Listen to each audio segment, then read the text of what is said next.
کے فضائل۔ سورۃ الکہف مکی صورت ہے، اس میں 10 رکوع اور 110 آیات ہیں۔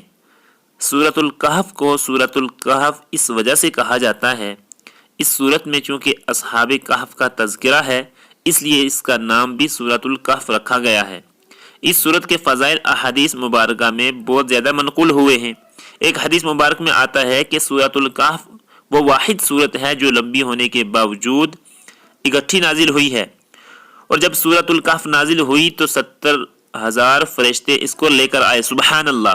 ایک حدیث مبارک میں ہے جو انسان جمعہ کے دن سورۃ الکہف کی تلاوت کرے اس کے پاؤں سے لے کر آسمان تک ساری جگہ اللہ نور سے بھر دیتے ہیں، اور اس کا اندازہ دنیا میں نہیں بلکہ قیامت کو ہوگا کہ سورۃ الکہف سے مجھے کیا ملا ہے۔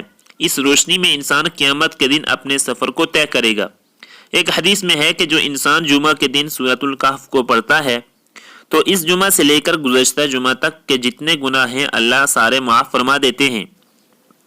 ایک حدیث مبارک میں ہے کہ جو انسان جمعہ کے دن سورۃ الکہف جمعہ کے دن پڑھے، اس جمعہ سے لے کر آئندہ جمعہ تک پورا ہفتہ اس آدمی کو اللہ تعالیٰ تمام قسم کے فتنوں سے محفوظ رکھتے ہیں، حتیٰ کہ اس دوران یعنی اس جمعہ سے لے کر آئندہ جمعہ تک دجال کا فتنہ بھی آ گیا تو اللہ تعالیٰ اس شخص کو دجال کے فتنے سے بھی بچا لیں گے۔